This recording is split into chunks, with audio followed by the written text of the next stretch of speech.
So our client just told us that her left scapula underneath, she's been feeling something that almost replicates a trigger point. What's starting to happen for her now is, since she's been consistent with Bodywork with me, and as I mentioned multiple times, she's an avid gym user, she's starting to use muscles that she hasn't before. So we just have to keep working stuff out as she communicates with us. And she's got to keep doing the exercises I've given her, and everything should start to come to a balance. I also would like to note that if you can see this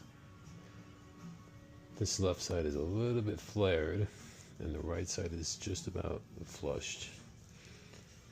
So there could be some, because she opened up her subscapulus, which is underneath here, it may have had like a reflex reaction, which created a mild trigger point.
So right here, our client is favoring the right side, and she probably has a trigger point that's developed right in the middle of her hamstring, hence the reaction.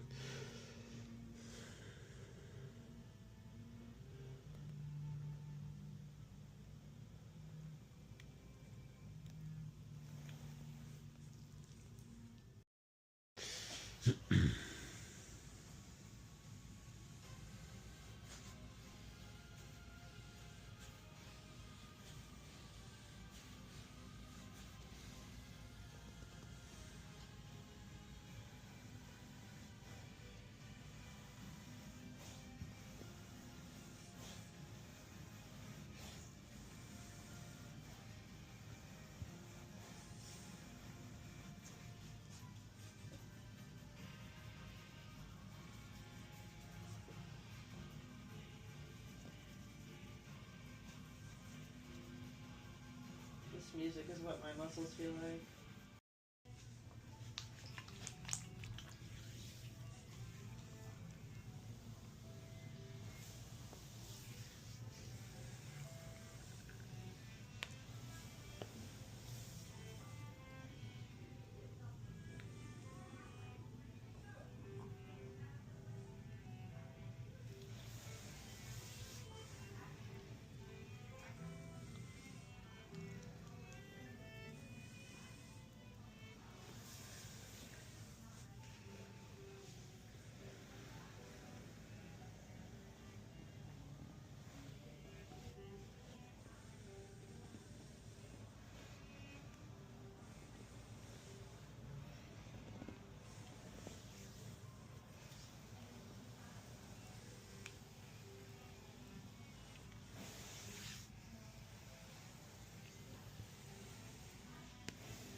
Today we are going to talk about reflexology. This is the shoulder.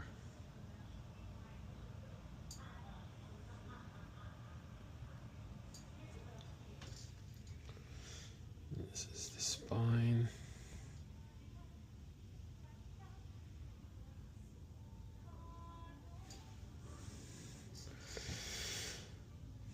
This portion is the low back.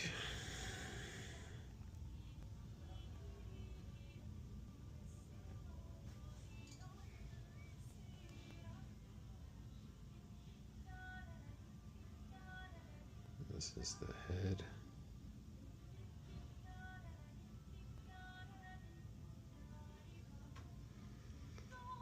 And this is all considered the neck. That's going to be hard for me to write on that, so we're not going to write there.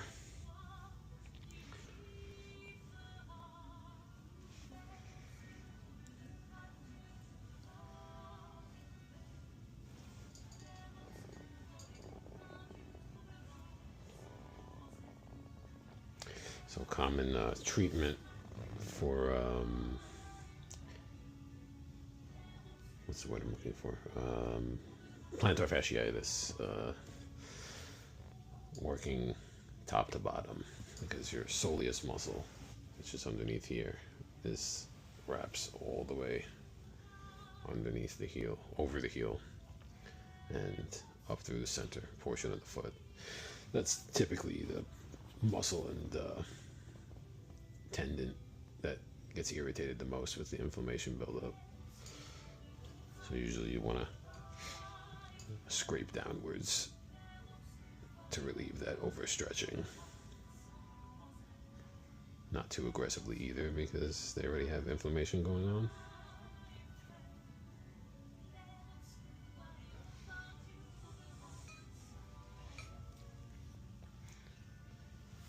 This is a Thai reflexology stick.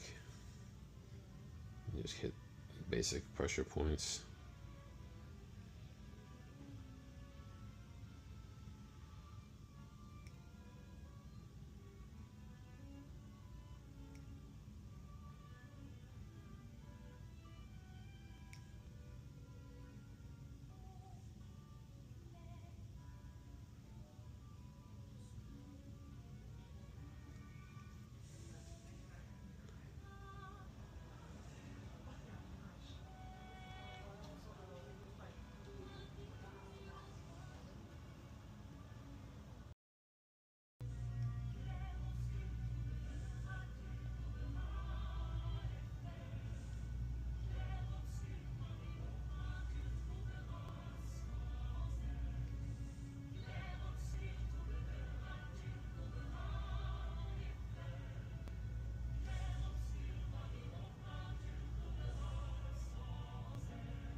So when you're looking at the foot, you want to make sure you're looking at it like you're looking at somebody who's standing up in front of you.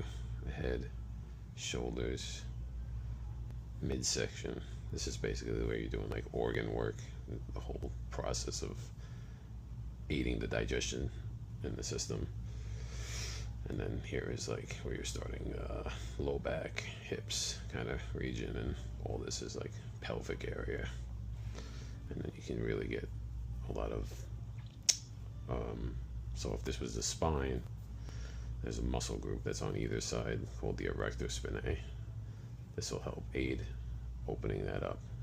That's why we'll start with the person face up, so we're prepping the rest of the body to be in a relaxation state already, and then it'll be a lot easier for us as a therapist to work on those areas.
It's also very important to note that you get in between here when you're working on your clients, because 9 times out of 10 they're going to have some kind of neck and shoulder discomfort, and this is a meridian referral area for the neck and shoulders. Working in between on the top portion of the foot will open all that up.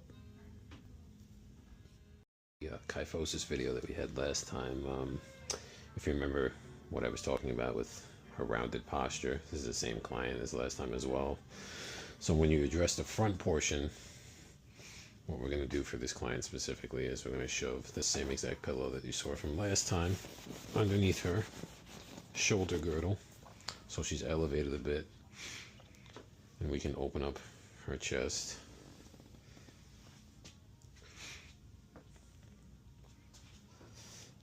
I just want to show you guys specifically what typically goes on with a kyphosis client. All these muscles, her pecs, get shortened in that direction specifically due to the roundedness of the back.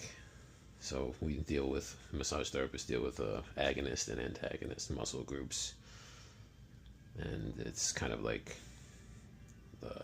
almost like swinging a pendulum. Like the back side is going to be overstretched, the front side is going to be shortened, and that's the direction they're shortening. And what we want to do is essentially open all this up, so you don't really have to like apply any oil yet if you just want to stretch the client out and just let them kind of almost rest in that position, and they can feel everything starting to open up.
torturing her, guys. She's just an avid gym user.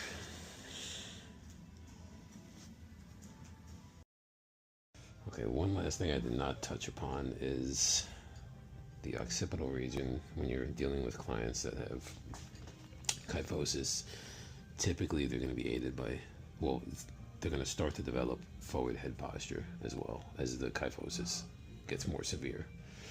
And all of this really needs to be worked on thoroughly. As you can see, it's pretty tender for her. But again, reiterating the fact that she's an avid gym user as well, so traction work helps with this as well. Just remember when you're doing traction work not to go too crazy, because you run the risk of breaching into chiropractic scope of practice. Just very light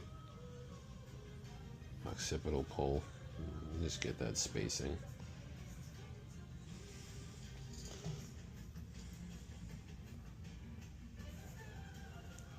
And you can do light jostling of the vertebrae. It's kind of a bit of myofascial work, if I remember correctly.